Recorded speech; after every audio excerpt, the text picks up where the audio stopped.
Phrase passée presque inaperçue lors de son allocution sur le reconfinement. Le chef de l'État avait appelé à un isolement plus efficace des personnes positives en vue du prochain déconfinement. Mais l'exécutif avance à pas compter, sujet extrêmement sensible, d'où la volonté de faire d'abord monter le débat dans l'opinion avant de rendre publique la moindre décision. Bonjour. Suite à une alerte lancée par mes amis vécassiens, je me permets de relayer cette alerte sur ma chaîne. Dans une de mes vidéos précédentes au titre Juste un simple constat, j'avais dénoncé cette dérive autoritaire au Québec.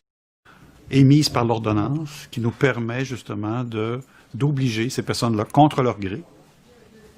Faut bien le dire, hein, c'est ça, mais dans l'intérêt public.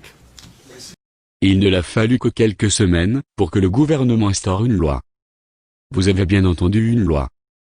Pas un décret, pas une ordonnance, mais une loi. Cette loi sanitaire défie la Constitution elle-même, mais également à l'article 4 de la Déclaration des droits de l'homme et du citoyen de 1789, qui consacre le principe de liberté, et aussi articles L. 1111 et 14 du Code de la santé publique. Aucun acte médical ni aucun traitement ne peut être pratiqué sans le consentement libre et éclairé de la personne. Voici la loi en question, adoptée en première lecture le 4 novembre 2020.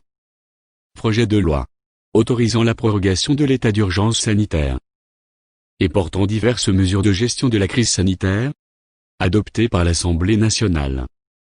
Article 4 ter. Par dérogation au premier alinéa de l'article 714 du Code de procédure pénale, les personnes mises en examen, prévenues et accusées, peuvent être affectées dans un établissement pour peine. Par dérogation aux dispositions du premier alinéa de l'article 717 du même code, les condamnés peuvent être incarcérés en maison d'arrêt, quel que soit le quantum de peine à subir. Les personnes condamnées, les personnes mises en examen, prévenues et accusées placées en détention provisoire peuvent, sans l'accord ou l'avis préalable des autorités judiciaires compétentes, être incarcérées ou transférées dans un établissement pénitentiaire à des fins de lutte contre l'épidémie de Covid-19. Il en est rendu compte immédiatement aux autorités judiciaires compétentes, qui peuvent modifier les transferts décidés ou y mettre fin. Ces dispositions sont applicables jusqu'au 31 août 2021. Épidémie de Covid-19 n'existe pas. Le test Covid n'existe pas. On ne teste pas une maladie mais un virus. Seule une pandémie de Covid existe. L'épidémie est virale, et non maladive.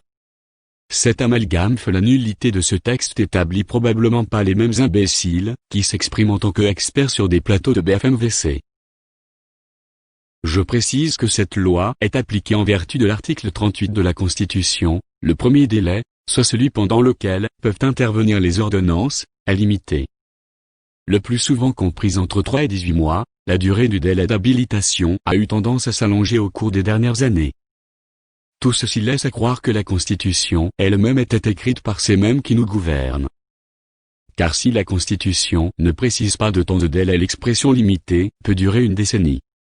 Ce projet de loi a pour but d'incarcérer toute personne refusant le soin, le vaccin, le test SARS-CoV-2, l'isolement, la quarantaine ou le simple fait de refuser le confinement tout en appliquant le slogan de sécurité nationale. Ils disent: vous êtes des terroristes. Nous sommes la dernière résistance.